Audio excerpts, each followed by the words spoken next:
Muy buenos días, mi nombre es María Teresa Rivera y como siempre les recibo aquí en su canal Adultos Mayores Geniales.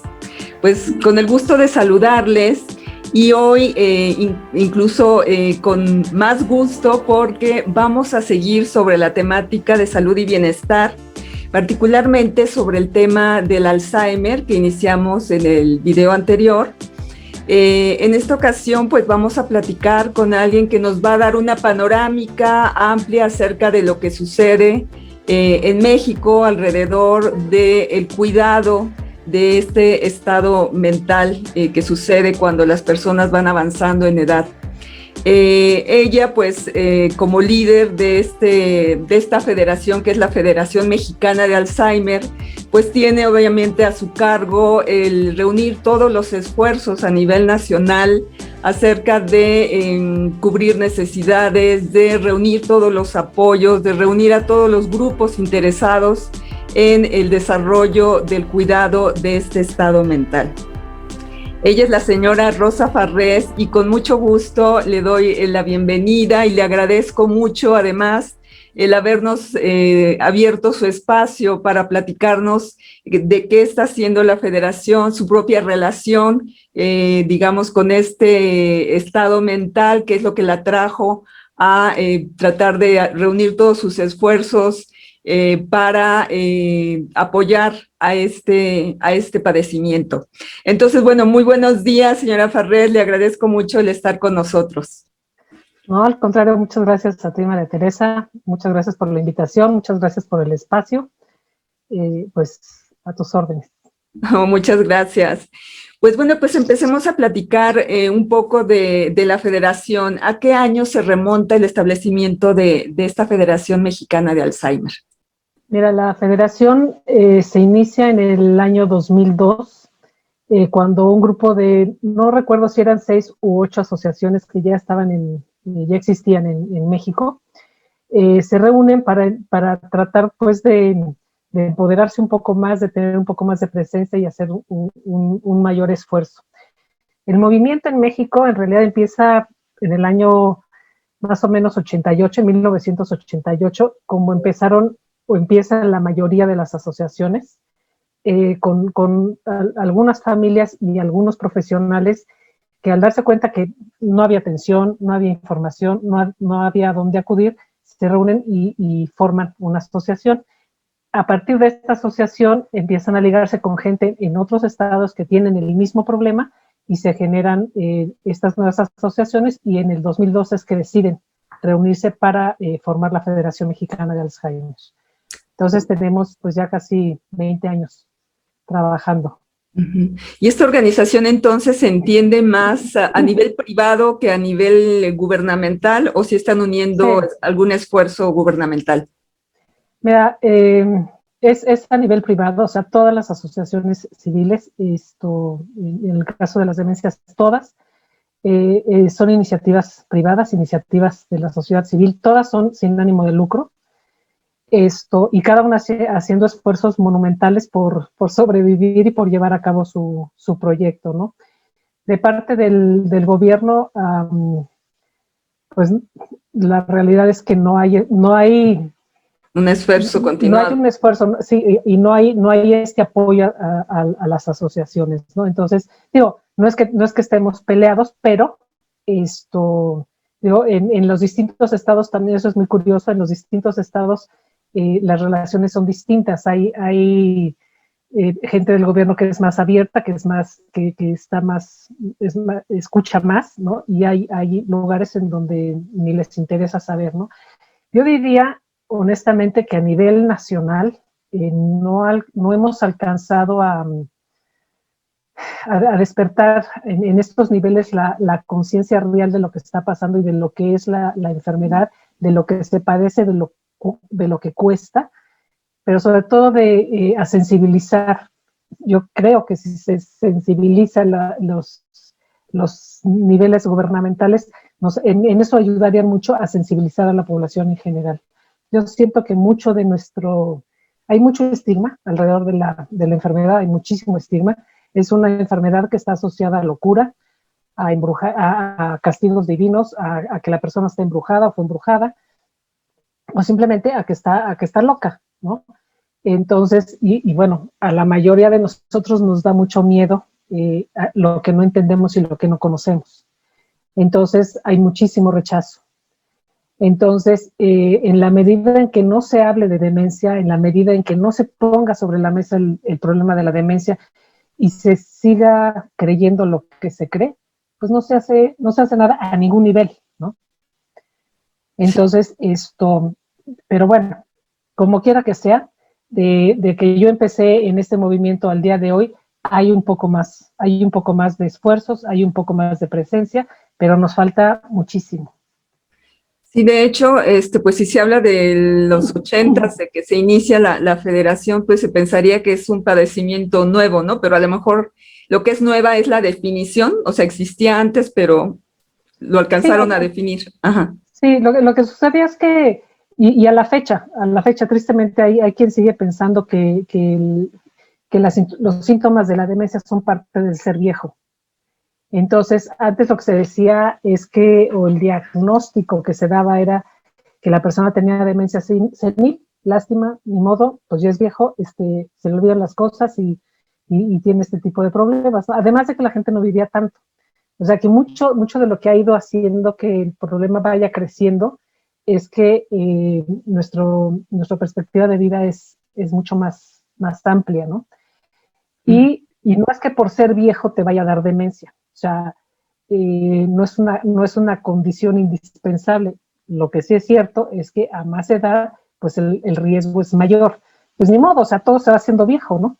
Entonces, una característica, pues sí, es que entre más viejos vamos siendo, el riesgo va siendo mayor y tiene una incidencia más alta, ¿no? Pero digo, cada vez nos damos cuenta o vemos más gente centenaria que está en perfectas condiciones, ¿no? Entonces, no necesariamente por ser viejo te va a dar demencia, pero sí, sí es un factor de riesgo importante. Entonces, si antes la gente no vivía tantos años como ahora y empezaba a presentar síntomas, se decía que era porque estaba viejo, ¿no? Claro, sí, no se tenía identificada precisamente, ¿no? Así es. ¿Cómo sería la estructura organizacional de la federación en la República? ¿Y cuál sería su misión y visión? Mira, la organización, siendo relativamente joven, tenemos una estructura todavía muy simple, muy sencilla.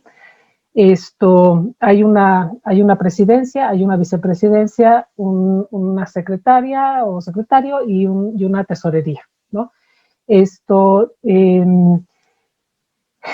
La duración o el periodo de la mesa bueno, hasta hace de 3 años era de 2 años, la ampliamos a 4 años porque lo que se veía es que la persona que ocupaba el cargo no tenía el tiempo suficiente para desarrollar su proyecto. Parece muy fácil, pero lo que sucede es que los miembros de la mesa directiva a su vez son presidentes normalmente de sus propias asociaciones en su estado, ¿no? Entonces, sí hay mucha carga de trabajo y no siempre hay coincidencias y este tipo de cosas, ¿no? Pero y lo que nos proponemos como al unirnos, pues es,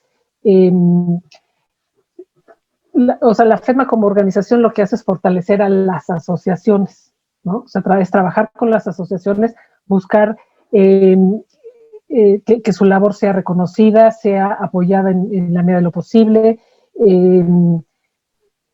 Otra cosa es la difusión del tema, ¿no?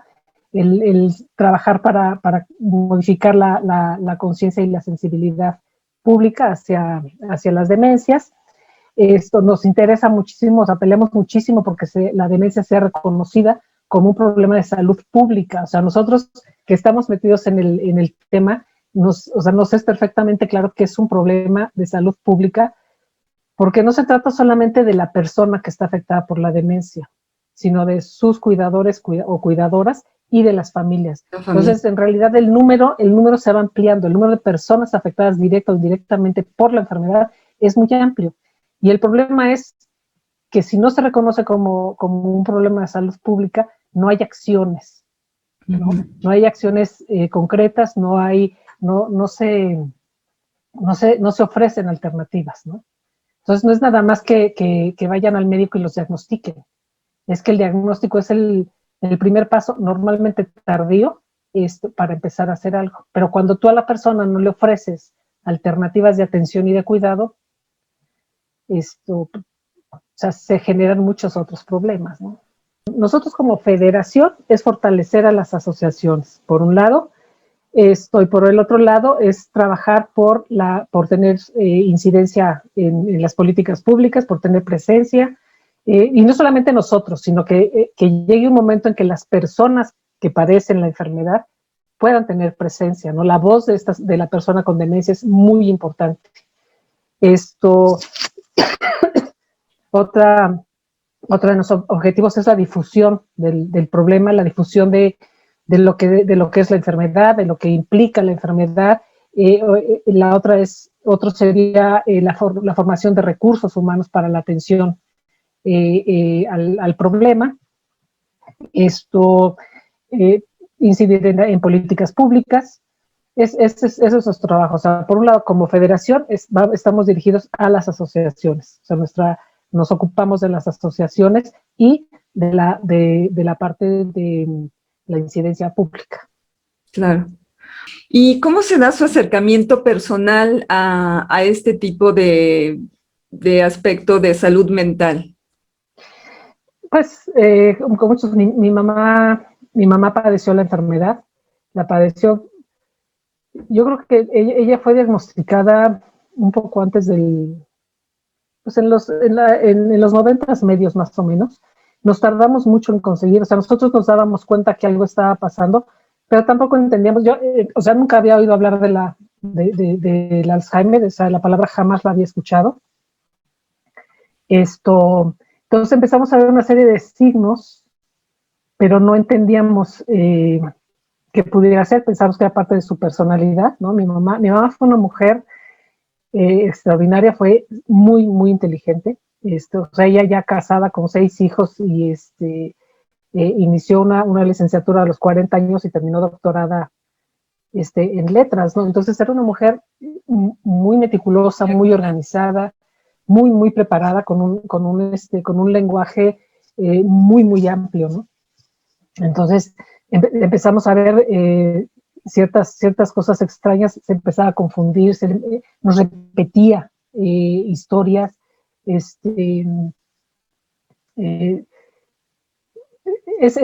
tipo, esos primeros síntomas, ¿no? Pero en aquel momento, pues, o sea, pensamos que era, de pronto pensamos que era impositiva, que quería imponer su presencia, ¿no? Perdón.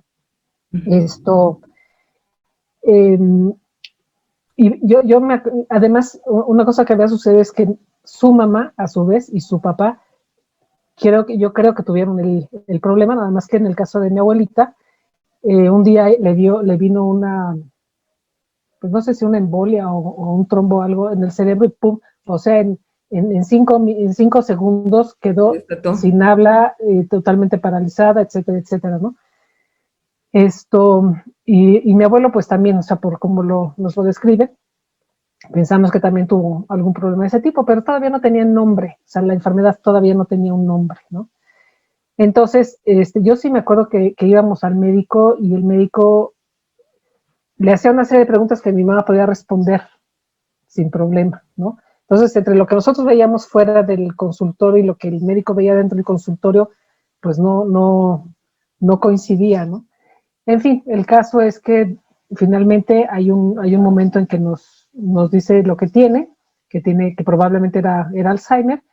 Yo me acuerdo que regresé a mi casa a buscar en la computadora, en el internet, que era Alzheimer, ¿no? Para tratar de entenderlo. En una época en donde me acuerdo que para tener internet, pues tenías o la línea telefónica o el internet conectados, ¿no? O sea, no podías hacer las dos cosas al mismo tiempo. Uh-huh. Y entonces, bueno, pues fue empezar a leer, empezar a buscar. De alguna manera, tuvimos contacto con gente que estaba trabajando en la asociación para que nos fueran orientando, nos fueran guiando. Y finalmente nos invitan a participar en la Asociación Mexicana de Alzheimer. que lo que hacía en ese momento era justamente eso, dar orientación e información a los familiares, ¿no? Entonces, pues nos fuimos preparando. Yo creo que lo que es, bueno, o sea, yo me fui involucrando más porque yo llegó un momento en que dejé de trabajar para poder tener un poco más de presencia con mis papás. El cuidador principal era mi papá, que se desgastaba muchísimo. Esto, y empecé a involucrarme más, empezaba a ir a la asociación a hacer justamente el trabajo que, que, que yo recibí, y y así fue como me fue involucrando en la asociación. Entonces, bueno, estando ahí dentro, escuchas muchas historias, eh, pues muchos testimonios, unos muy desgarradores, otros con más esperanza, con un poco más de herramientas, pero básicamente lo que la gente necesitaba entender es qué era lo que le estaba pasando a su ser querido, porque es muy difícil, y además lo veía en la expresión de sus caras, es muy difícil pensar que tu papá o tu mamá se está volviendo loco, ¿no? Porque además es esta imagen de locura, pues como las películas de los 40, ¿no? Terribles, la persona desgreñada, desdentada, con camisa, o sea, es una imagen muy violenta para alguien que quieres, ¿no? Entonces, yo sí me acuerdo que cuando les explicábamos que no era locura, que su familiar no era locura, era una enfermedad en el cerebro, la expresión de la cara les cambiaba, nada más por hacer ellos mismos ese cambio, ¿no? Uh-huh. Entonces, bueno, estando metida en el ambiente, empiezo a tener la asociación, ya pertenecía, cuando yo empecé, la asociación ya pertenecía a la federación. Entonces empiezo a asistir a los congresos, empiezo a conocer a las personas de otras asociaciones, gente toda muy valiosa, porque la realidad es que quienes han formado las asociaciones, de verdad ha sido con un muy gran esfuerzo, y están haciendo un trabajo extraordinario en sus lugares, ¿no? Claro. Unas tienen acceso a más recursos, otras tienen a menos recursos, pero desde donde cada quien está, es un trabajo muy importante. Claro. Además, nadie más está haciendo, ¿no? Sí, sí, sí. Y esto, bueno, evidentemente se traduce en una serie de necesidades, como usted bien decía, de los familiares, de la gente que tiene que atender a este padecimiento, de la misma persona que lo padece. Y entonces, al traducirse en servicios, ¿qué necesidades diría usted que se requiere o qué servicios se están proporcionando actualmente las asociaciones y después la Federación para las asociaciones? En cuanto a la estructura que han podido organizar de acuerdo a estas mismas. Mira, hay asociaciones eh, que han podido crear o hacer centros de día. Uh-huh. Ahorita en la federación habemos 23 asociaciones. De esas 23, si no mal recuerdo, 8 tenían centro de día. Digo tenían porque hay alguna, ahora con el tema de la pandemia, algunos han tenido que cerrar o han tenido que parar actividades, ¿no? Pero bueno, tenían centros de día. El centro de día es muy importante porque ofrece cosas que normalmente uno en casa no puede realizar, ¿no? O sea, no es, por un lado, tu familiar está bien cuidado y bien atendido. Por otro lado, está estimulado y está haciendo una serie de terapias que en casa normalmente la gente no puede hacerlo. Está con gente que padece el mismo problema, ¿no? Eso, que yo creo que eso es de las cosas que también es bien importante saber. O sea, la gente que tiene a alguien con demencia tiene que darse cuenta o ver que no están solos, ¿no? O sea, hay mucha gente que está con este problema. En fin, los centros de día ofrecen una serie de terapias, una serie de actividades que a lo que ayudan o complementan o acompañan el tratamiento farmacológico. Todos sabemos que la demencia, la mayoría de las demencias, el Alzheimer es la demencia más importante, pero hay otras demencias. La mayoría no son curables, no son reversibles y son progresivas. Entre los fármacos y las terapias no farmacológicas, como puede ser la estimulación cognitiva, la terapia de animales, la terapia física, terapia ocupacional, jardinería, o sea, todo aquello que se considera terapia no farmacológica, junto con los fármacos, lo que ayudan es a ir enlenteciendo el proceso. de deterioro del cerebro. Y yo creo que porque hay quien dice, ¿y para qué lo enlenteces? O sea, mejor que el asunto termine rápido, ¿no? La realidad es que nadie sabemos cuánto tiempo va a padecer la persona la enfermedad. Hay gente, en el caso de mi mamá, nosotros calculamos que vivió con la enfermedad 22 años. Hay gente que vive 5 años, hay gente que vive 10 años, ¿no? Entonces yo creo que lo que es muy importante es, en la medida de lo posible, hacer que el tiempo que vivas con la enfermedad lo vivas de la mejor manera posible, ¿no? Que lo vivas con calidad. O sea, si ya tienes la enfermedad, al menos hay que tratar de que ese tiempo sea lo mejor para la persona que tiene demencia y para quienes cuidan, ¿no? Entonces, un centro de día a la familia le ofrece esa alternativa y le permite a la familia desarrollar sus actividades y su vida sin el pendiente pues del paciente.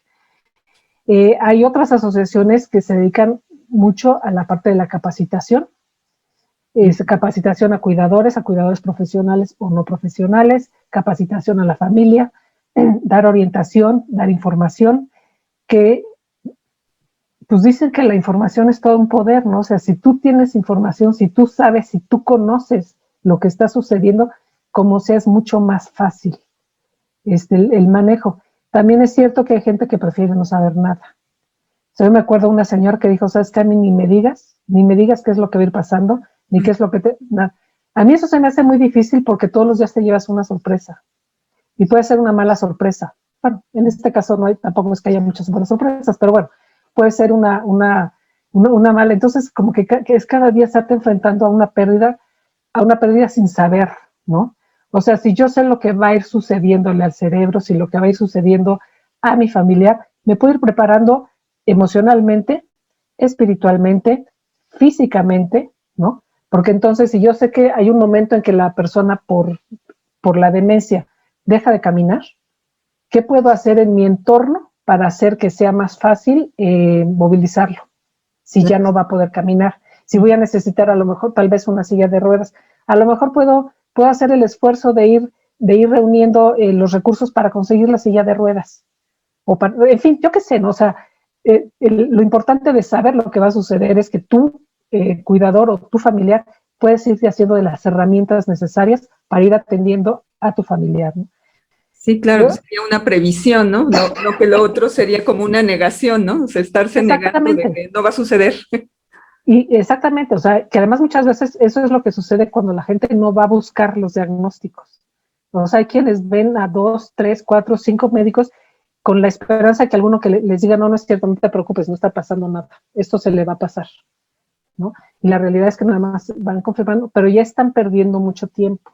Claro. Yo creo que uno de los gravísimos problemas de no tener la información accesible, así, digo, yo creo que hoy, al día de hoy, la gran mayoría de nosotros sabemos cuáles son los síntomas. Nos va a dar el virus o si tenemos el virus. O sea, las campañas han sido, por todos lados te llega la información, ¿no? Eso te permite a ti tomar tus precauciones. En el caso de la demencia, si no sé cuáles son los síntomas, si no sé cuáles son las señales de alerta, pues dejo pasar el tiempo y se pierde un tiempo precioso. Cuando finalmente voy a ver al médico porque sí es cierto que algo está pasando, a mi mamá el otro día se le olvidó, no sé, dejó las llaves de la casa pegadas en la puerta y ahí las dejó, o dejó la llave del agua abierta o el gas, o sea, cuando empiezan a ver que hay cosas más serias que están pasando, entonces van a ver al médico a ver qué es lo que está sucediendo, ¿no? Y esto muchas veces se perdió un tiempo que puede ser muy, muy valioso para muchas cosas, no porque lo vayas a evitar, porque o sea, una vez desencadenado el proceso, no hay manera de pararlo, ¿no? Entonces, pero bueno, o sea, puedes hacer cosas para que se enlentezca lo más posible, puedes dejar resueltas muchas de tus situaciones, puedes tú decir qué es lo que quieres que suceda, qué es lo que quieres que pase, a lo mejor puedes hacer tu voluntad anticipada, a lo mejor puedes dejar resuelto tus relaciones, a lo mejor si tenías una familia rota, pues a lo mejor es tiempo de recuperarla, yo no sé, o sea, se pueden hacer muchas cosas cuando te dicen, oye, esto es lo que va a pasar, Pero pareciera también que es como cuando te dicen, oye, que no vas a hacer testamento y la gente cree que es como sentencia de muerte, ¿no? Sí. Hace muy poco en Estados Unidos aprobaron un medicamento nuevo, es el primero que se aprueba en 20 años. No es que sea por ahora, no es que sea la solución, porque la realidad es que sigue siendo un medicamento no curativo, pero pero por ejemplo, una de las condiciones para poder acceder a este medicamento, en México todavía no, pero bueno, es que sean los primeros etapas de la enfermedad para que surta efecto. Entonces, por eso es bien importante tener la información, es bien importante saber cuáles son los síntomas o los signos del desarrollo de una demencia, cuáles son los factores de riesgo para, para desarrollarla, para estar yo pendiente, ¿no? De mi salud mental. De acuerdo. Y entonces, digamos, bueno, ahorita nos estaba usted comentando que primero, pues una de las posibles servicios que se pueden proporcionar a través de las asociaciones o de la federación pueden ser esas casas de día, otros pueden ser capacitación. ¿Tenemos ahorita algunas otras vertientes que estén dedicándose a alguna otra actividad que ayude a... También una cosa que también dan las asociaciones son los grupos de apoyo. Pueden ser grupos de apoyo para cuidadores familiares, para cuidadores profesionales, para las propias familias. Cuando una demencia irrumpe en la vida de una familia, puede hacer estragos, porque todos hemos sido cuidados alguna vez en la vida y todos hemos tenido que cuidar a alguien alguna vez en la vida. Pero en el caso particular de las demencias, como probablemente en algunas otras enfermedades, ¿no? Cuando tú tienes que cuidar a alguien, que por cuidarlo te va quitando tu tiempo, en donde sientes que se está robando tu proyecto de vida, cuando la persona ya no puede decidir, tú tienes que tomar decisiones desde la más simple hasta decisiones más importantes, es muy desgastante, o sea, emocionalmente se va chupando la energía de la familia. El cuidador, sí. Entonces, sí. Y además, tristemente, como no estamos preparados para este tipo de cuidados, normalmente, y además, y aunado a esto, pues el estigma que tenemos hacia la enfermedad, o sea, yo no sé cuántas veces escuché pues no, yo ya no voy a ver a mi mamá, porque ¿para qué la voy a ver si ya ni sabe quién soy? Pero eso es porque además estamos acostumbrados a tener relación con la parte racional de las personas, ¿no? Lo cual también es ignorancia, pero bueno, o sea, si yo hablo contigo y nos podemos entender verbalmente, creo que estamos bien, pero en cuanto yo dejo de hablar y yo no soy capaz de interpretar tu lenguaje no verbal, pues entonces, ¿para qué? ¿No? Sí, tu parte emocional. Exactamente, o sea, cuando hoy sabemos clarísimo que una persona que desarrolla demencia conserva la vida emocional y la vida espiritual hasta el final y se sigue comunicando. O sea, el problema es cuando nosotros no podemos entender o no aprendemos a interpretar su lenguaje no verbal, ¿no? Pero la conexión ahí está siempre, siempre, siempre. Que no pueda comunicarse verbalmente es otra cosa, ¿no? Pero como que es más fácil quitarte la responsabilidad de encima diciendo, pues bueno, pues yo ya, o sea, ya para qué, ¿no? Cuando además no solo tu familiar, sino la persona, al final de cuentas hay una persona que tiene que encargarse, bien o mal, pero tiene que encargarse de esta persona, ¿no? Claro. Y es absoluta y totalmente agotador, ¿no? En muchísimos sentidos. Es muy difícil cuando el perfil de cuidadores en México y en básicamente todo el mundo es el de, son las mujeres quienes son las cuidadoras principalmente, ¿no? No quiere decir que los hombres no lo hagan, o sea, los hombres cuidadores son muy buenos cuidadores, pero son los menos.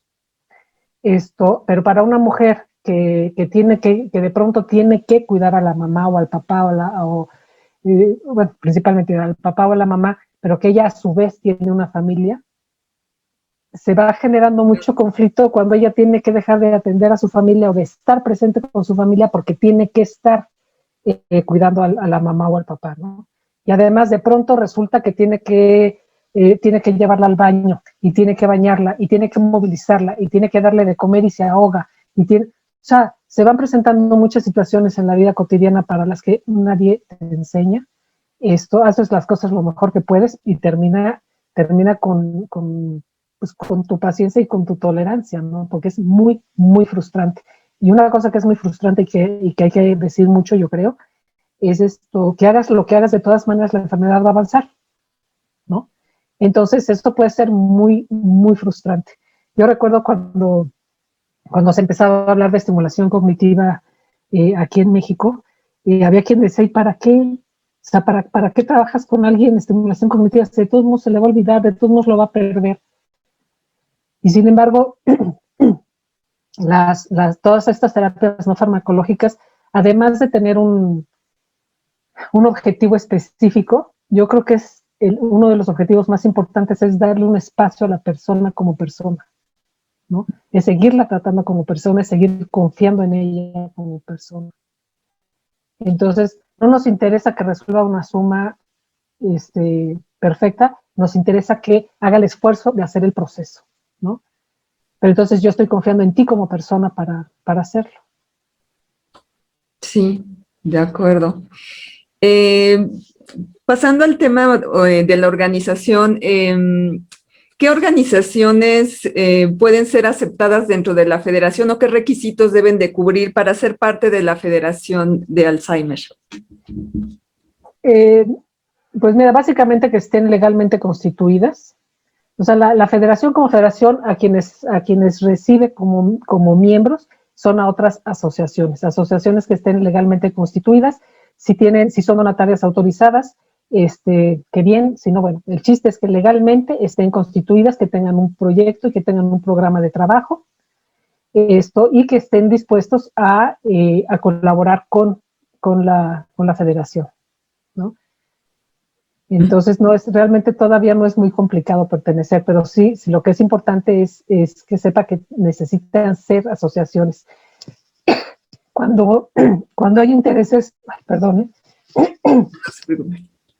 cuando hay interés individual, lo que les pedimos es más bien que busquen una asociación local y entonces que colaboren como voluntarios en la asociación. No todos los estados tienen asociaciones, eso es parte de nuestros objetivos de crecimiento. buscar que por lo menos en cada estado haya una asociación, ¿no? Entonces, pero ahorita no hay en todos, son 17 estados los que tienen al menos una asociación. Casi la mitad, nada más, ¿no? Sí, así es. Prácticamente. ¿Y la federación tiene vinculaciones también de apoyos o de simplemente relacionales con otras federaciones, asociaciones en el mundo? Sí, la federación pertenece a la Asociación Iberoamericana de Alzheimer, que reúne también a 22 países, a España y 21 países de Latinoamérica, que tienen un trabajo muy intenso. Es mucho trabajo de intercambio de información, que es muy importante porque hay cosas que se les ocurren a unos y a otros no, y es muy importante ese vínculo. Y también pertenecemos a la Alzheimer Disease International, que es la asociación que cubre, digamos, a las asociaciones en el mundo. Actualmente tiene 104 países miembros. Y la ADI es, digamos, es nuestro coach en general. O sea, la ADI genera mucha información, genera investigación, genera mucho documento que nos ayuda y nos apoya para nosotros a nuestra vez también crecer en nuestros distintos países. De hecho, la FEDMA, los cambios que tuvo últimamente fueron sugeridos y apoyados por la ADI, ¿no? Porque si bien lo que nos en un momento nos dijeron es que qué bueno que teníamos tantas asociaciones en México, pero que eran asociaciones locales y el trabajo era muy local. Que lo que nosotros necesitábamos era hacer un esfuerzo en conjunto para que el movimiento fuera un movimiento realmente nacional, ¿no? Tenemos un congreso congreso anual. Antes de la pandemia era presencial, y la asociación, había una asociación que era la que se encargaba, era la anfitriona, ¿no? del congreso, y para esta asociación era un trabajo monumental poder llevar a cabo el congreso, ¿no? Porque esa asociación tenía que buscar sus propios recursos, porque lo que pasa es que, siendo un movimiento con poco apoyo realmente, no tenemos tantos recursos, ¿no? Más bien, no tenemos recursos. Entonces, cada asociación tenía que hacer su propio esfuerzo. O sea, lo que hoy esperamos es que, siendo un movimiento con más presencia nacional y más fortalecido, trabajando juntos, seamos más capaces de apoyar a cada asociación. Sí, de acuerdo. ¿Qué países considera usted que son los referentes en cuanto a los cuidados y a los avances de investigación en cuanto al Alzheimer? Híjole, pues es que es horrible decir las terminologías, pero pues ni modo. O sea, hay países desarrollados que son de veras un ejemplo. Japón es un país que tiene, que lo tiene muy bien, pero tiene muy bien desde la atención al anciano, ¿no? O sea, la estructura del Japón está hecha para atender a los viejos, y de ahí a los viejos con demencia, ¿no? En Japón inicia el movimiento Dementia Friends, en realidad. Y eh, Japón es Dementia Friend como país, es un país Dementia Friend, porque ahí, desde el primer ministro hasta todo el equipo de gobierno, es Dementia Friend. Entonces sí tienen acciones muy claras y muy concretas, muy conscientes, y sobre todo de mucha aceptación y respeto, ¿no? Que eso es muy importante. En Europa también hay países en donde, digo, todos tienen sus problemas, y no es que estén invictos, ¿no? Pero tienen trabajos muy importantes, pero ciertamente, cuando desde el gobierno se acepta el reto de atender el problema, pues hay muchas más acciones, ¿no? Entonces, yo, por ejemplo, ya desde hace como 4 o 5 años empecé a leer que en Reino Unido la incidencia de demencia estaba bajando. Yo así que, ¿cómo le hacen, no? Claro. Y tiene que ver con el estilo de vida. Entonces, pero desde el gobierno se fomenta un estilo de vida, digo, a lo mejor no dicen, vive de esta manera para que no te dé demencia, pero al hacer una serie de cambios, al hacer una serie de modificaciones, eso a la larga pues va influyendo en la incidencia, ¿no? El año pasado, The Lancet sacó un artículo buenísimo donde describe 12 factores, que son 12 factores de riesgo o de protección para desarrollar demencia. Y eso es lo que pasó en Reino Unido. O sea, empiezan a aplicar una serie de cosas, y entonces empiezan a presentarse menos casos de demencia. En España, por ejemplo, bueno, y no digamos Estados Unidos, ¿no? España empezó el movimiento Alzheimer más o menos como nosotros. En España hay una confederación, la CEAFA, Confederación Española de Familias de Alzheimer, que reúne como a 305 asociaciones de todo el país, a 2 federaciones y a un autónomo o algo así. El caso es que el país todo está organizado, ¿no? Y han tenido sus problemas, pero bueno, otra cosa que nos diferencia de España es que la atención a los viejos tiene muchos más años. Es un país que empezó a envejecer mucho antes que nosotros. A nosotros nos hace falta la atención al viejo, ¿no? Apenas estamos peleando por el tema de los cuidados a largo plazo, por la atención de calidad a los viejos, y tenemos mucho conflicto y mucho problema por ahí todavía. Entonces, ya que pasemos a los viejos, a lo mejor vamos a pasar a los viejos con demencia, ¿no? Pero otra vez tiene mucho que ver con la información, con la sensibilidad, con la capacitación. En Estados Unidos, por ejemplo, el movimiento de voluntariado en Estados Unidos es impresionante. O sea, la gente, nos caigan bien o nos caigan mal, como sea, da igual, pero lo que sí es cierto es que el trabajo de voluntarios en Estados Unidos es muy fuerte. La filantropía es muy fuerte. Aquí en México no. O sea, nos hace mucha falta ese conocimiento y esa cultura del voluntariado hacia las personas, porque a lo mejor hay muchos voluntarios que van a a reforestar, ¿no? Pero el voluntariado para tratar a las personas con discapacidades, con demencias, todavía está muy lejos de ser no avanzado. Así es, todavía está lejos de ser un movimiento fuerte, ¿no? O sea, Sí. nos hacen falta muchos voluntarios. Oiga, y antes de que avancemos más, pues sí, me llamó la atención esto que habla sobre las medidas que han tomado en Reino Unido en cuanto a estilo de vida. ¿Cómo qué cosas ejemplificativas podemos tener en cuanto a ese estilo de vida? Mira, para empezar, o sea, se ha detectado que antes se decía que un factor de riesgo era un bajo nivel educativo. Y pues sí, o sea, pero entonces uno dice, bueno, ¿qué tiene que ver el nivel educativo con el tema de las demencias, no? Ese es un factor de riesgo que hay que tratar desde niños. O sea, en la medida en que tú estimules el desarrollo cognitivo, el desarrollo neurológico de la persona desde la infancia, pues va a ir creando redes más fuertes cognitivas, ¿no? Entonces, ese es un factor de riesgo. Otro es, pues, el alcohol, el tabaco, eh, la contaminación ambiental. O sea, yo solita puedo llevar mi coche a verificar y ver que no sea contaminante, pero pues hay muchos otros contaminantes, ¿no? Y la contaminación afecta. El tabaco, bueno, pues no se diga por todo lo que implica, ¿no? Claro.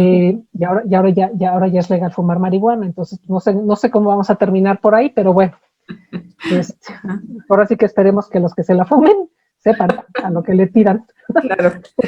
este, ¿Cómo se llaman? La obesidad, la diabetes, somos primer lugar en ese tipo de problemas. Y esos son factores de riesgo muy importantes.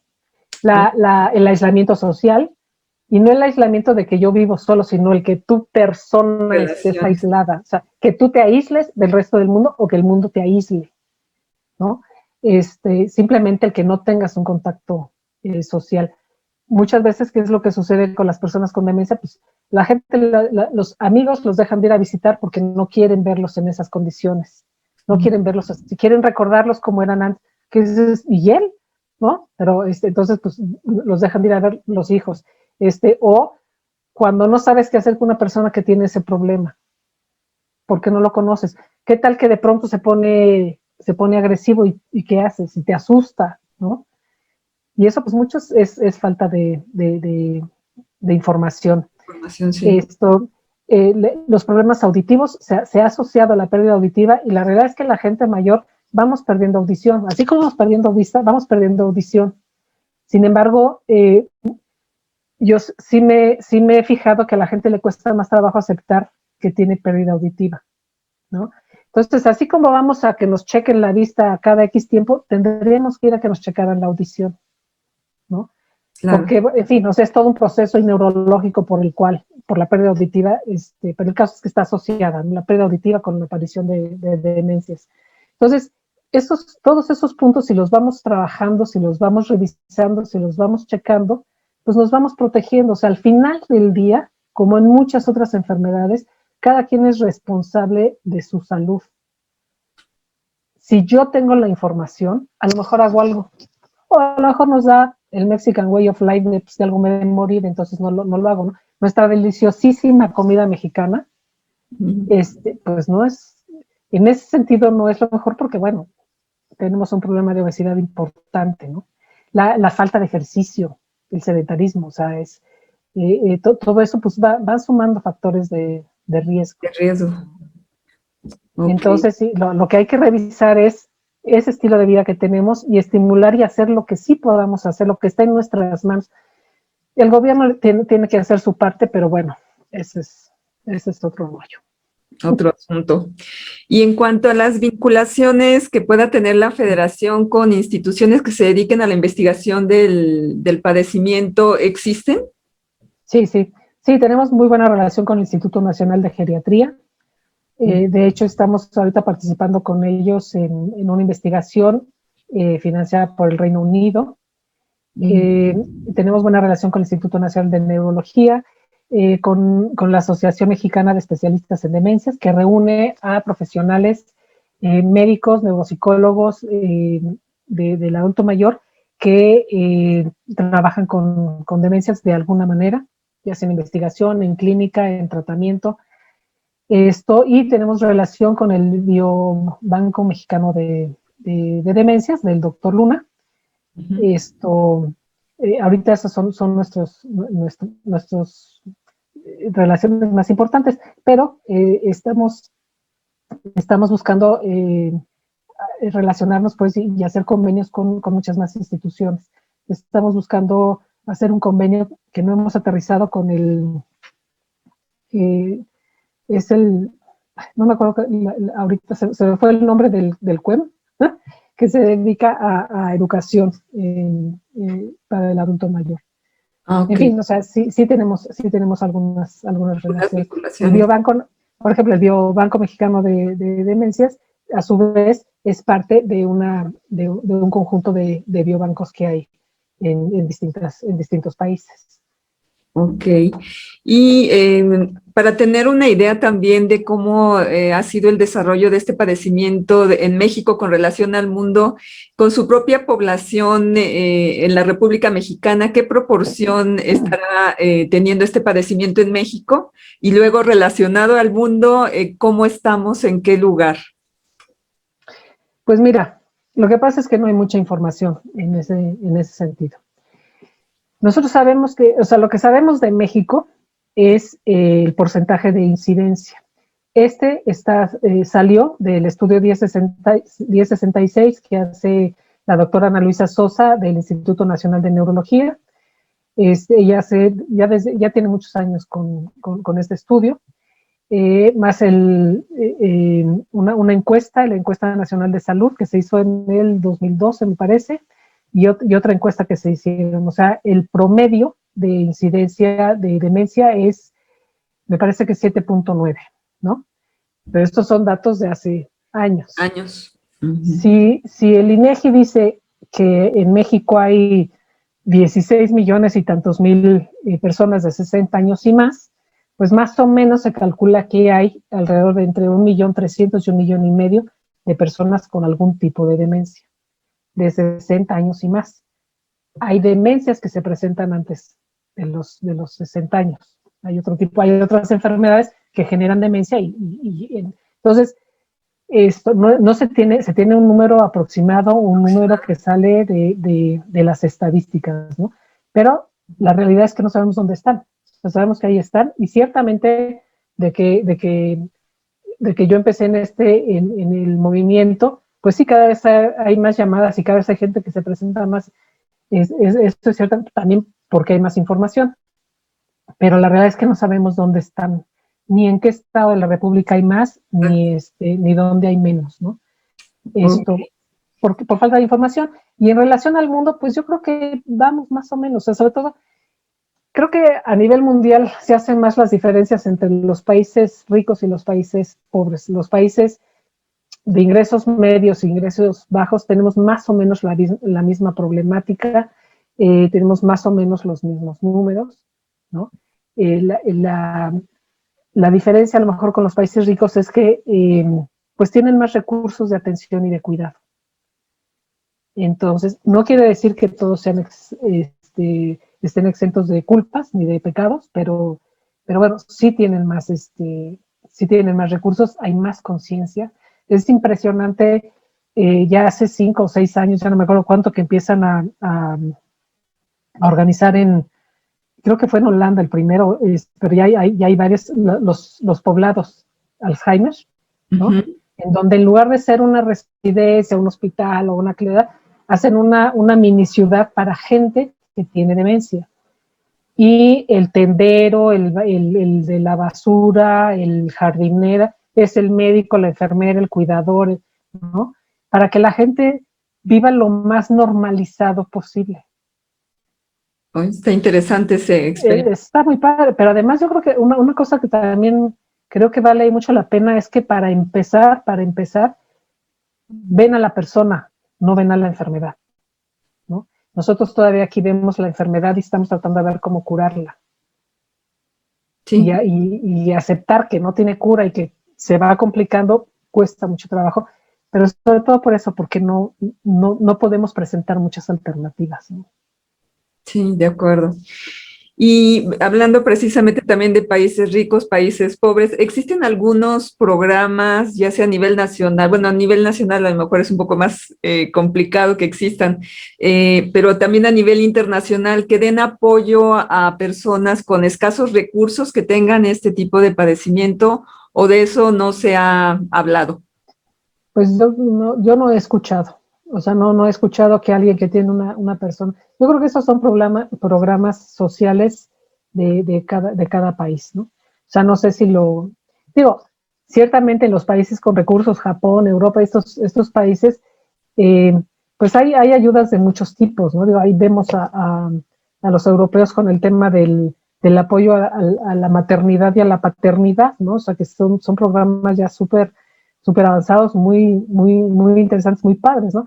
Aquí estamos orgullosos del apoyo al viejo, pero de 65 y más, pero yo, o sea, a mí me parece que está muy bien, pero yo no sé una persona con demencia si eso es suficiente, ¿no? Claro, sí, Entonces, porque bueno, hay un momento, por ejemplo, en que pierden el control de esfínteres, oye, y los pañales son muy caros.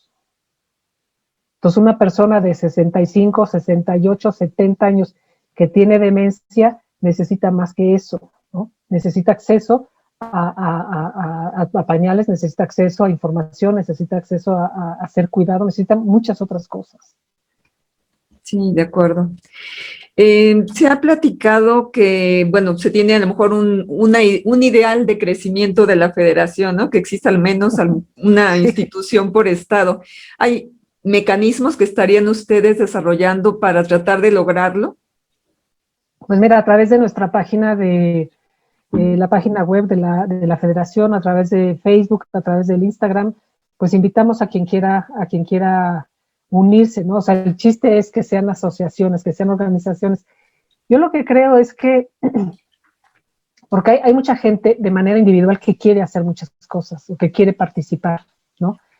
Pero bueno, o sea, ya lo que estamos tratando de hacer es derivarlos a la asociación local, pero hay que pensar que una organización puede hacer más que yo sola, ¿no? O sea, siempre la organización en su localidad o en el estado o en el país, pues entre más unidos estemos es mejor, ¿no? Tienes más posibilidades, tienes más opciones y más alternativas. Entonces, pues lo que hacemos es invitar a la población en general a través de nuestras redes sociales a organizarse y a que se unan a la organización. No tenemos recursos, por ejemplo, para estar yendo de visitas o para ir a tratar de ver en algún lugar que se puede hacer. O sea, no tenemos todavía los suficientes recursos para algo así, desafortunadamente. Ok. ¿Y si existe el esquema del voluntariado aquí en la federación? La federación todavía no, pero en las asociaciones, hay asociaciones que sí tienen sus esquemas de voluntariado. Sí tenemos un proyecto que, bueno, a lo mejor no lo podemos todavía implementar, hay que desarrollarlo, pero sí hay un proyecto en donde vamos a buscar a los voluntarios, porque yo creo que esa es la mejor manera de llegar a más gente. Ok. Y también digamos, la razón de la existencia de la federación pudiera ser también el tratar de lograr una estandarización, ¿no? En todas las organizaciones y las asociaciones. ¿Cuál sería el ideal de ese estándar de normalización en todas las organizaciones que se pretenden en la República? Mira, yo creo que ahorita es difícil hablar de estándar porque las condiciones y la situación depende mucho de la región en donde hay asociación. Veo, lo que todos sabemos, el norte hay estados con más recursos que los que hay en el sur y los que hay en las costas, ¿no? Pero sí nos es importante, lo que sí nos es importante, digamos, estandarizar es que el personal, las asociaciones, primero vayamos por el mismo objetivo, ¿no? Trabajemos de la misma manera, cada quien con los recursos que tiene, pero que vayamos hacia lo mismo y busquemos Busquemos la incidencia en políticas públicas, busquemos la incidencia en las secretarías de salud, busquemos la manera de apoyar a más gente, ¿no? Por ejemplo, ahora que la virtualidad se ha vuelto una gran herramienta, vamos a buscar que todas las asociaciones podamos manejar las herramientas virtuales para poder hacer lo que cada una hace, ¿no? Hay asociaciones que tenían muchísimos años trabajando y que a raíz de la pandemia tuvieron tuvieron que despedir gente, ¿no?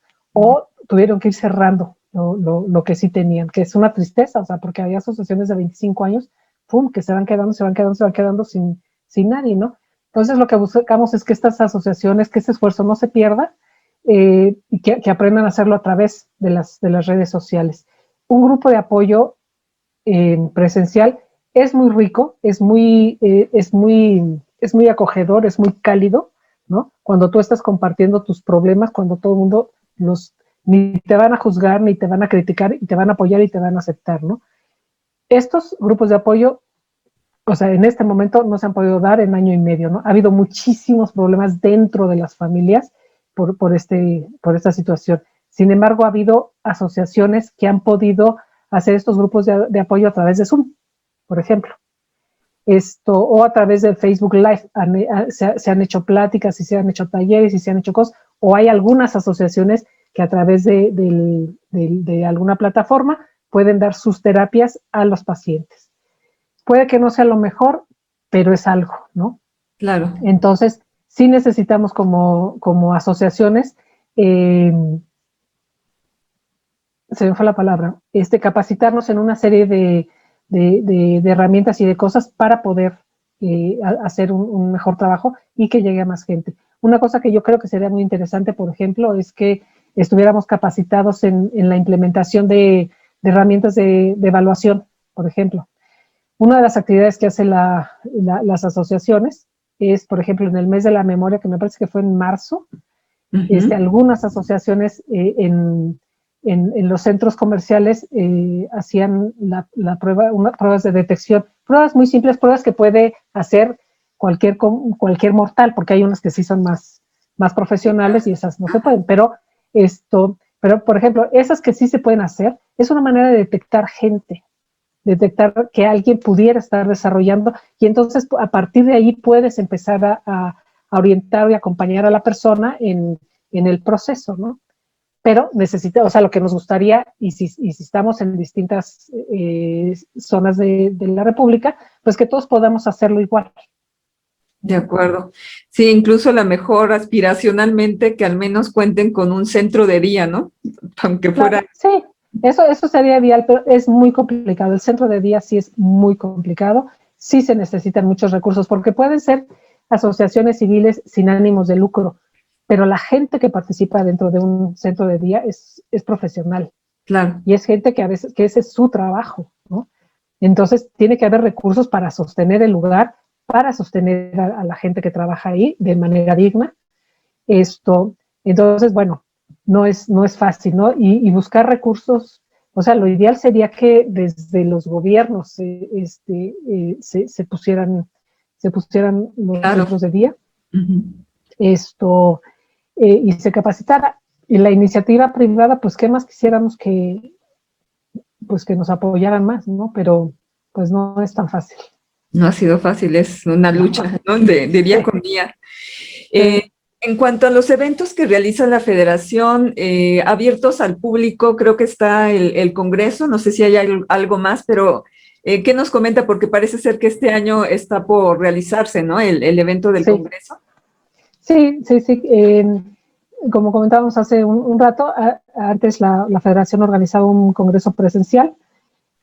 A partir del año pasado, el Congreso, afortunadamente, cuando empezamos a ver que había cada vez más cosas virtuales y las plataformas y todo esto, nuestra vicepresidenta, Dora Quesada, y yo lo platicamos, me dijo, oye, pues ¿por qué no pensamos en hacer el Congreso de manera virtual? Total, buscamos apoyo, hicimos un grupo de para organizarlo, con el doctor Luna, por ejemplo, que es del Biobanco, con la doctora Carolina Bernal, que es de Aguascalientes, y entonces pues cada quien empezó a invitar a sus conocidos. La verdad es que fue una súper experiencia, porque invitamos a 84 ponentes. Los 84 todos nos dijeron que sí, sin problema. Obviamente, o sea, al final la construcción fue donarnos su tiempo, ¿no? Entonces, lo que pudimos hacer fue, el congreso fue durante el mes de septiembre y estuvo todo septiembre y octubre en plataforma. Entonces, las 84 ponencias estuvieron abiertas el año pasado. El año pasado. Este año vamos a repetir, obviamente, la fórmula. Hasta este momento creo que llevamos 90 ponencias, pero este año lo vamos a hacer en agosto, porque en septiembre es el mes mundial del Alzheimer. Entonces luego las asociaciones tienen distintas actividades. Entonces va a ser en agosto con el mismo esquema. Durante agosto se van a ir subiendo las pláticas y estará todo septiembre, ¿no? Este evento, por ejemplo, sí lo cobramos, porque al final del día pues hay gastos. Entonces, pero suelen ser cuotas bastante accesibles. Entonces tenemos el congreso, ya lo tenemos muy cerca. Otra cosa que está haciendo la FEDMA trajimos la iniciativa Dementia Friends a México. Esto es una iniciativa súper noble, porque es una charla, es una plática de 50 minutos, una hora más o menos, a veces se alarga un poco, como sea. También la estamos haciendo ya virtual, porque las presenciales ya no se puede, pero es una plática, es una iniciativa que lo que hace es comunicar 5 mensajes muy básicos acerca de la demencia. Y cada uno de estos mensajes tiene una dinámica para ejemplificarla. Y lo que ayuda, lo que hace es que la persona como que le cambia el chip al problema. O sea, lo que tratamos de hacer con Dementia Friends es luchar contra el estigma hacia las personas con demencia. Y lo que te pide a cambio es una acción. Y es una acción chiquita, mediana, grande, del tamaño que cada quien quiera, pero eso es lo que es muy interesante, porque desde donde tú estás, ¿qué puedes dar? ¿Qué sí puedes dar? No pedimos dinero, no pedimos 450 horas de trabajo, nosotros no pedimos nada, es tú, de lo que tú eres, de lo que tú tienes, de lo que tú haces, desde donde tú estás, ¿qué puedes ofrecerle a la demencia o a las personas con demencia? Entonces, la verdad es que ha tenido mucho éxito. Se la trajimos en 2019. Sí, en 2019 empezamos a trabajarla. Y en un año habíamos juntado 5,000 Dementia Friends. Son 5,000 personas que al menos cambiaron ya su manera de percibir y de entender la demencia, ¿no? Y tuvo mucho éxito, por ejemplo, entre profesionales de la salud, porque ellos también les ayudó como a ponerse en un lugar distinto, a ver a la persona con demencia y a las familias de distinta manera. Y son mensajes muy básicos, muy, muy básicos. Pero lo que es muy... Lo que pega mucho son las dinámicas para mostrar esos mensajes, ¿no? Porque a ti te ponen en el lugar de la persona con demencia. Claro, y esta plática está libre, digamos, si accesamos a la página de la FEDMA, o es un evento en particular que también tiene a lo mejor algún costo y que es en determinada fecha. No, Dementia Friends tiene una página de Facebook, sí es parte de la FEDMA, pero al mismo tiempo trabaja un poco de manera independiente. Tenemos un Facebook, Dementia Friends México, y puedes solicitar la plática. O sea, tú puedes organizar o decir, o sea, a mí me interesa la sesión informativa, de pronto se publica cuando va a haber sesiones informativas, o si tú tienes 2 o más personas que les interesa, entonces nos escribes y dices, oye, ¿cuándo me pueden dar la sesión informativa? Entonces se da la sesión informativa, y al cabo de la sesión informativa a lo mejor a ti te interesa ser promotora de Dementia Friends. Entonces viene un segundo paso, que es un taller que dura, bueno, virtualmente lo estamos tratando de hacer de 2 horas más o menos. para que tú a tu vez te conviertas en promotor y puedas dar estas sesiones informativas. Okay. En principio no tiene costo. ¿Cómo se llama? Se me fue la idea. Y uno de los objetivos importantes de Dementia Friends es procurar que haya organizaciones, instituciones, escuelas, universidades que se vuelvan Dementia Friends, ¿no? Por ejemplo, el Instituto Nacional de Geriatría ya es un instituto Dementia Friends. Esto nos platicaba una de las promotoras, nos decía que hay un Starbucks me parece que es en Ciudad Victoria, que es Dementia Friends. Eso significa que la gente que trabaja dentro de ese lugar ha oído hablar de la demencia y tiene una idea distinta de lo que es la demencia y pueden ser más respetuosos, pueden entender una situación, ¿no? O sea, tú puedes buscar Dementia Friends en el mundo y hay unas acciones increíbles, increíbles, solamente por volverte Dementia Friends, porque tu percepción hacia la persona es distinta. Claro. Se hace muchísimo hincapié en que veas a la persona, no a la enfermedad. Una persona con demencia sí es cierto que tiene pérdidas, pero no todos son pérdidas. Y sobre todo conserva habilidades y conserva capacidades. Entonces hay que fijarse en eso que sí tiene, no en lo que no tiene.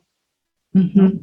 Todos estos problemas que tanto nos atemorizan los problemas conductuales que son como aterradores y es como una parte muy oscura de la demencia, todo eso tiene una explicación y tiene una manera de evitarse, ¿no? Y si no de evitarse, por lo menos de enfrentarlo sin que te genere angustia. ¿No? De acuerdo. Entonces, este es un programa un poco de divulgación y de concientización social, sí, acerca de la situación de la demencia. Está muy interesante. Sí. Y en cuanto también a la parte del congreso, si existe público en general que quiere inscribirse, ¿lo hace también accesando a través de la página de la FEDMA? Todavía no abrimos las inscripciones, estamos terminando, digamos, la parte de la logística, pero si entran a la página de Facebook, Federación Mexicana de Alzheimer, o a la página web, van a empezar a aparecer dentro de poco ya la promoción, digamos, del evento. Sí, okay. Así es. Y también, pues, platicábamos algo acerca de, pues, la situación que nos trajo la pandemia, ¿no? ¿Creen que a ustedes a lo mejor les facilitó el abrirse a otros caminos que incluso les hace la tarea más fácil?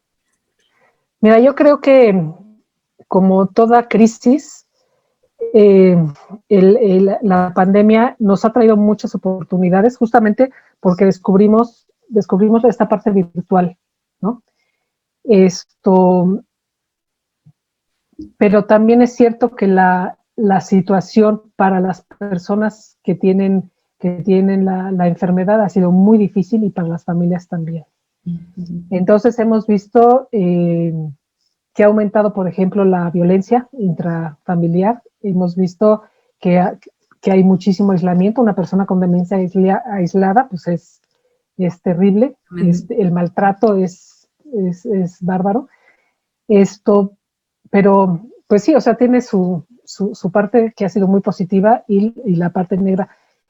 Hay una cosa que cada vez se escucha más y es que para la gente la gente que ha padecido el virus y de una manera grave, tiene que estar muy atenta a sus procesos cognitivos, porque se afectan, o sea, al final del día se afectan, ¿no? Entonces, digo, nosotros en algún momento nos empezaron a decir, oigan, pues aguas ustedes que trabajan con demencias porque se va a incrementar durísimo. Entonces, y sí, o sea, cada vez aparecen más artículos que hablan acerca de la afectación neurológica del virus. Entonces sí hay que estar muy atentos, yo creo que hay que hablar no solamente de lo que te pasa cuando tienes el virus, sino de las consecuencias y de las secuelas que hay que tratar, que hay que trabajar, que hay que rehabilitar, ¿no? Entonces sí, en el Congreso vamos a tener varias pláticas sobre el tema, ¿no? Que nos parece que es fundamental. Otra cosa que también que hemos querido incluir dentro del Congreso es la discapacidad y las demencias. Por ejemplo, las personas con síndrome de Down desarrollan Alzheimer de manera más temprana que el promedio, ¿no? Okay. Entonces, y casi que es al 100%, ¿no? Entonces, la población que tenemos con síndrome de Down tiene que estar muy atenta también a esta parte. Entonces, también dentro del Congreso tenemos esta plática, varias pláticas sobre el tema, y sobre los factores que describió The Lancet. También tenemos pláticas sobre cada uno de los factores de riesgo o protectores De acuerdo. contra la demencia. Y este congreso es internacional, ¿verdad? Es colaboración de Sí, ponentes internacionales y... sí, Ok. sí, sí, sí. Sí, Y, otra vez, o sea, contamos con gente de Centro y Sudamérica y con gente de Europa, con gente de Estados Unidos, ¿no? Que es gente, de verdad, que bien generosamente, o sea, y además con mucho gusto han estado dispuestos a colaborar y a dar su tiempo. Sí. de acuerdo. También ustedes cuentan con publicaciones, no sé, digitales o físicas y con alguna biblioteca donde también la gente, si se acerca, puede tener un acervo para documentarse. Mira, desafortunadamente todavía no, porque, o sea, bibliografía hay muchísima, muchísima, pero bueno, para tener esto, pues hay que tener la nube y para tener y la plataforma, y, o sea, todo eso, digo, eso es parte de los proyectos que iremos desarrollando conforme nos vayamos fortaleciendo y vayamos creciendo, ¿no? La FEDMA, bueno, pues publica en el Facebook, publica en la página web y vamos subiendo, en la página web vamos subiendo un boletín y vamos subiendo una gaceta. Esa es información como pues muy básica y muy fácil, ¿no? Mira, hay un libro muy clásico que han ido actualizando, que se llama Cuando el día tiene 36 horas. Yo creo que es de los primeros libros que hubo. Sí está actualizado, sí lo han ido actualizando.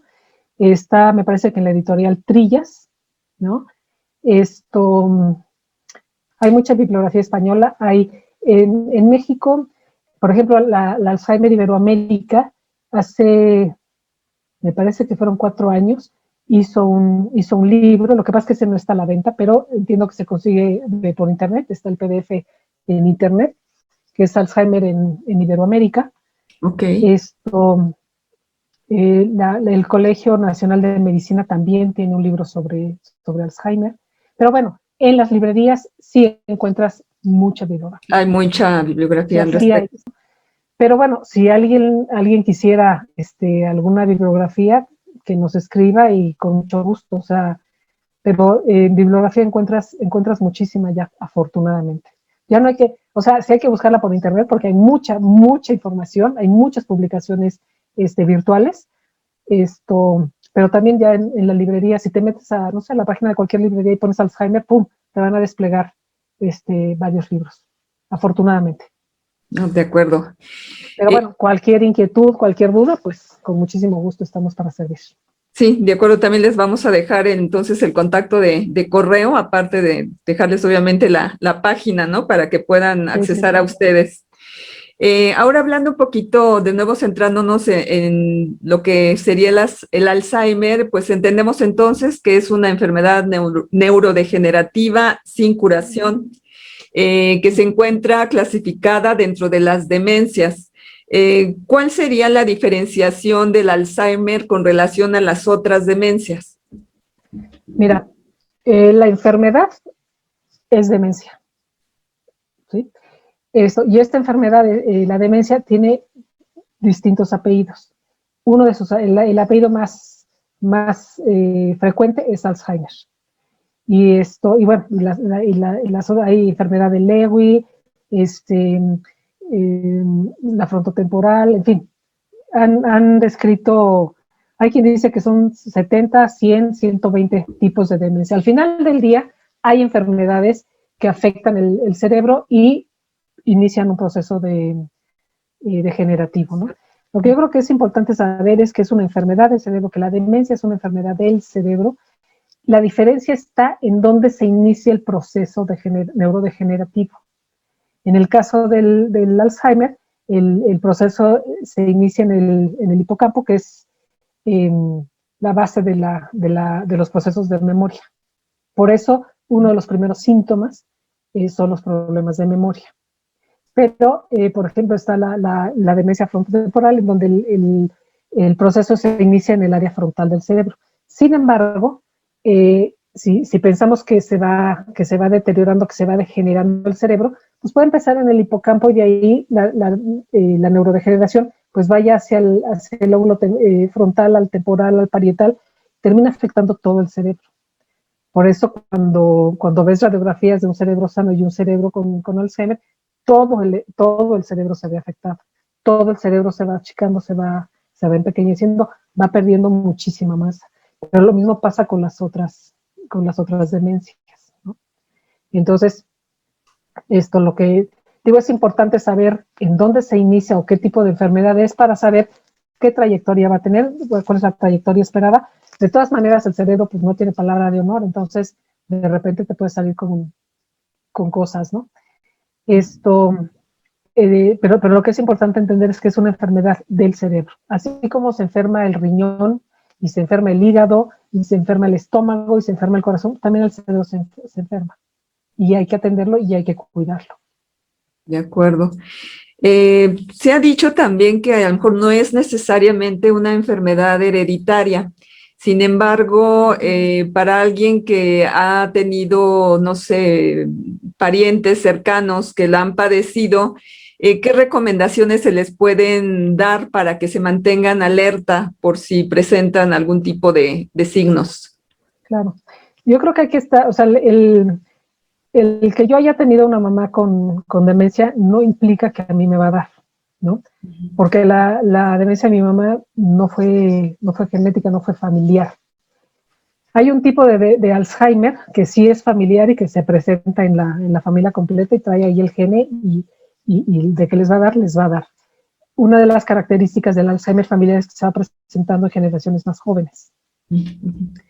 Entonces, si empezaron a los 70 años, pues los hijos lo tendrán a lo mejor alrededor de los 70, alrededor de los 60 los nietos, y así, ¿no? Pero la gran mayoría, y la gran mayoría me refiero al 97, 98%, les llaman Alzheimer esporádico. Sin embargo, por supuesto que yo que tuve una mamá con demencia, para mí es un factor de riesgo. Entonces yo tengo que ser lo suficientemente consciente para entender, que tengo antecedentes, por lo tanto tengo el riesgo. 2, que cumplo años, por lo tanto, entre más años cumpla, pues más riesgo voy a tener. 3, si tengo sobrepeso u obesidad, pues es un factor de riesgo más. Si tengo diabetes, en fin, o sea, tengo que hacer conciencia de que voy sumando factores de riesgo. Y entonces estar atento a lo que me está pasando. Yo creo que nadie se conoce tan bien como uno mismo, ¿no? Entonces, estar atentos a si tengo ciertos tipos de olvidos, ciertas confusiones, si de repente me desubico y si estos síntomas van siendo cada vez más frecuentes.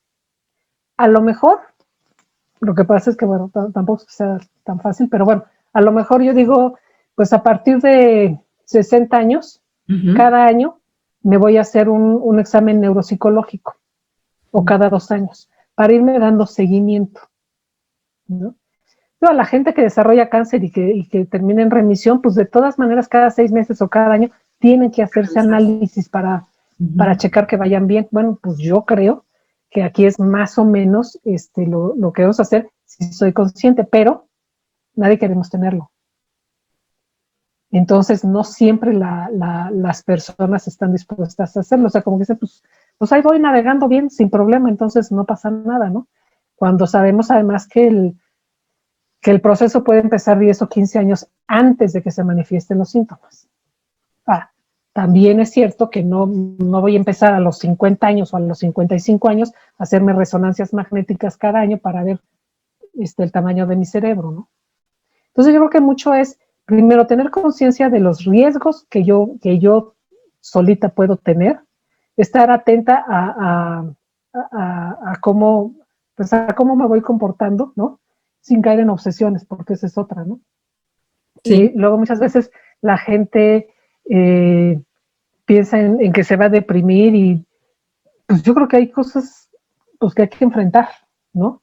Entonces sí, como que estar atento a mi propia evolución para yo entonces tomar decisiones. O sea, yo creo que es mucho más valiente ir al médico y decir, me está pasando esto, ¿qué onda? A esperarme a que entonces tenga que haber un tercero que diga, no, sabes qué, de plano mi mamá ya se le da la onda bien cañón y entonces hay que llevarla al médico a ver qué pasa. Porque entonces ya no eres tú la que decide.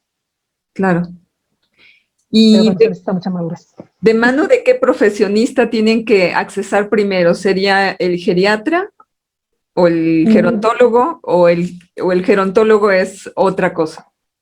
No, el gerontólogo es otra cosa. Digo, puede ser parte, pero no. O sea, quienes deben encargarse del diagnóstico tiene que ser médico, tiene que ser un diagnóstico clínico, y hacia el geriatra.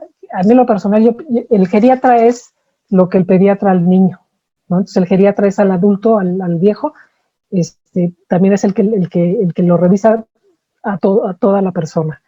Puede ser el geriatra, puede ser el neurólogo, puede ser el psiquiatra, puede ser el médico internista también, ¿no? Ellos conocen, saben cuáles son qué es lo que tienen que observar, qué es lo que tienen que medir, qué es lo que tienen que revisar.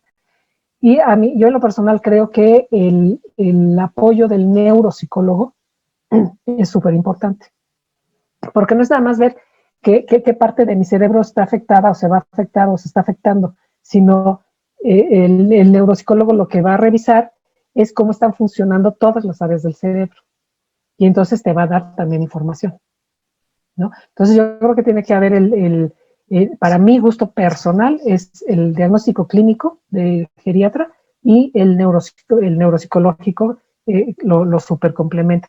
Y además eso te va a permitir a ti hacer un plan de trabajo, un proyecto de trabajo.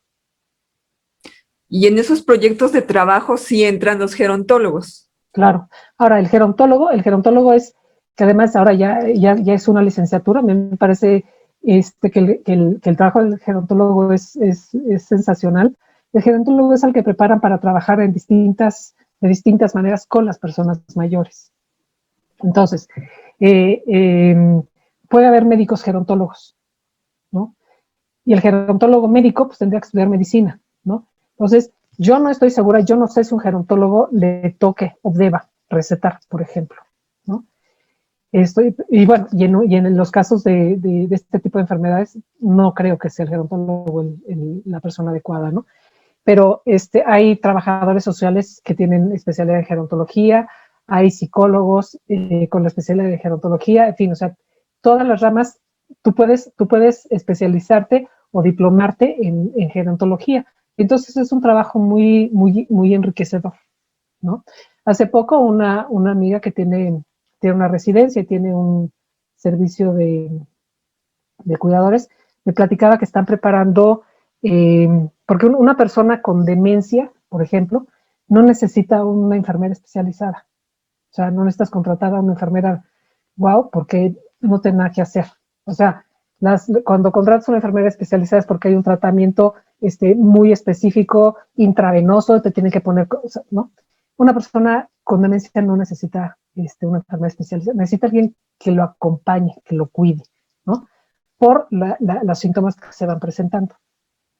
Pero, por ejemplo, esta persona están empezando a preparar, no les llaman cuidadores, sino acompañantes, ¿cómo me dijo? Algo así como acompañantes geriátricos o acompañantes, algo así. El caso es que pueden ser chicos de psicología, de trabajo social, alguien o gente que esté haciendo su servicio social, ¿no? Los preparan específicamente en el cuidado y la atención a personas con demencia, y entonces acompaña a la persona con demencia, no la cuida, la acompaña, mientras la persona lo que necesite ese acompañamiento. Hay un punto en donde va a necesitar cuidado, pero entonces una persona que conoce y que entiende la enfermedad puede hacer muchas más cosas con la persona con demencia que simplemente sentarse a observar que no se caiga de la cama, ¿no? O llevarla al baño o bañarla, ¿no? Ok. Sí, por allí nos platicaban que creo que sí están empezando a desarrollar alguna especialidad en enfermería sobre enfermeros geriatras. Creo que en el... Probablemente. Ajá. Probablemente, porque digo, al final del día, pues hay otras condiciones, ¿no? O sea, yo sí creo que se necesita un enfermero o enfermera especializada para tratar ciertos tipos de cáncer. Por ejemplo, si es nada más demencia. No necesariamente. No, y a lo mejor con especialidad se refieren a que están capacitados en trabajar o en cuidar a personas con demencia. No porque necesite tratamientos especializados, no sé cómo llamarlos, especializados, pero sí que tú entiendas cómo evitar que la persona se ponga agresiva, por ejemplo. Ya. ¿No? O cómo movilizarla. O sea, los cuidadores familiares no profesionales de pronto se encuentran con que su familiar está encamado y lo tienen que movilizar, y si no lo movilizan le salen unas llagas tremendas. Hay unas situaciones terribles, porque no sabes cómo hacerlo. Y lo tratas de hacer y entonces terminas lastimado de la espalda. Sí, sí, no eso saben es muy hacerlo. frecuente. Exactamente. O sea, hay muchas complicaciones de salud en los cuidadores por el hecho de cuidar, por falta de preparación, por falta de capacitación, por desconocimiento, por muchas razones, ¿no? Entonces, una persona que cuida a una tercera con estas condiciones tiene que saber hacerlo. Claro. Porque además movilizar a una persona no es cuestión de fuerza, es cuestión de maña, pues de saber hacerlo. A ti, cuidador, no te pese y tú mismo no lastimes a la persona. Sí, sí, sí, de acuerdo. Entiendo también que a la federación se le puede apoyar como ciudadano común con donativos. ¿Cómo podrías hacerse aportaciones a la federación y cuál sería el mecanismo para hacerlo? Pues tendrían que escribirnos manifestando el interés, y la asociación tiene una cuenta de banco, y damos recibos deducibles de impuestos. De O sea, acuerdo. todavía no tenemos el botón en la página web de donativos, que bueno, es de nuestros pendientes. Bueno, pues Pero cualquier si dato hay que les interés, podamos dejar también se los ponemos aquí en la claro que edición sí. del video. Y para esto también las redes sociales que nos van a proporcionar, bueno, primero está la página, ¿tienen también página de Facebook? Sí, es Federación Mexicana de Alzheimer, tal cual, así aparece. En esta página, bueno, se hacen publicaciones, se hacen posts semanales, y una vez al mes tenemos una plática en vivo que se transmite por el Facebook Live, y ahorita están los 6, los que van de este año, primero con el doctor Luis Miguel Gutiérrez, que han sido, por ejemplo, esa plática del doctor Luis Miguel de principio de año es la visión desde el Instituto Nacional de Geriatría sobre las demencias en México. Está bien interesante. De Y bueno, acuerdo. y hay otros temas, ¿no? Este mes, la próxima semana, tendremos a Guadalupe Ponce Osuna en plática en vivo. Ella tiene la función Alzheimer en Guerrero, en Chilpancingo, y va a hablar sobre maltrato, Oh, muy justamente. bien. Sí, entonces hay que conectarse Sí, con sí. ustedes ahí en Entonces Facebook. está la página de Facebook, está el Instagram, también, pues, también es Federación Mexicana de Alzheimer, y el correo, que es alzfedma@gmail.com. De Ese acuerdo, es nuestro sí. correo. Vamos a dejar bien escritos por aquí también para que los vean y puedan accesar. No sé si quiera darles algún mensaje de invitación a organizaciones que quieran unirse a la federación. Pues sí, o sea, la invitación es a que participen en la FEDMA, que se integren a la FEDMA. Pertenecer a la FEDMA, yo sí creo que tiene ventajas, no solamente porque nos vamos fortaleciendo como movimiento, sino tenemos este acceso al Alzheimer Iberoamérica y al Alzheimer Internacional, que a su vez tienen ventajas. Por ejemplo, el Alzheimer Internacional organiza un congreso internacional, y los miembros de FEDMA, bueno, a la FEDMA normalmente le dan becas, ¿no? O la misma FEDMA, cuando tiene eventos dentro, o sea, alguna de las asociaciones tiene algún evento interno, se dan precios especiales o se dan becas. Y bueno, habría acceso a todos los convenios que hemos ido desarrollando y que estamos desarrollando. Entonces, pero sobre todo eso, o sea, que fortalezcamos el movimiento Alzheimer en México, que nos hace mucha, mucha falta, ¿no? Entonces, bueno, pues bienvenidos. Si nos encantaría recibir muchas solicitudes, por supuesto. Y esperemos que sí, para que crezca, ¿no? Para que se extienda, digamos, como debe ser. Ay, sí. ¿Algún mensaje también final que guste darle a los adultos mayores, a sus familiares o a los amigos que con respecto a este padecimiento, ya sea que lo estén sobrellevando o no? Bueno, yo lo primero que diría, y siempre lo he dicho, es que la vejez cada quien la construye, ¿no? Y nuestra mejor red de apoyo, pues debiera ser siempre la familia. Entonces hay que estar conscientes de que la familia como red de apoyo se va construyendo día a día, entonces hay que cuidarla, hay que ser cálidos, hay que procurar que nuestra familia sea una familia amorosa, ¿no? Y que esté dispuesta a acogernos y a acompañarnos si es que nos llega a dar este tipo de enfermedades, ¿no? Nos preocupa mucho que hay mucha desintegración, hay mucha violencia entre las familias, y cuando nos da demencia y algunas otras enfermedades, pues nos volvemos muy vulnerables.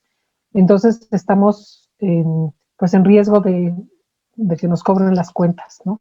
Entonces hay que fortalecer la familia lo más posible. Y bueno, cada quien hacerse responsable de su cuerpo y de su estilo de vida para procurar en la medida de lo posible, pues retrasar lo más posible la aparición. Y si ya la tienen, que sepan que no están solos. O sea, habemos una federación, habemos 23 organizaciones que estamos ávidos de apoyar y de ayudar porque entendemos y sabemos qué es por lo que están pasando.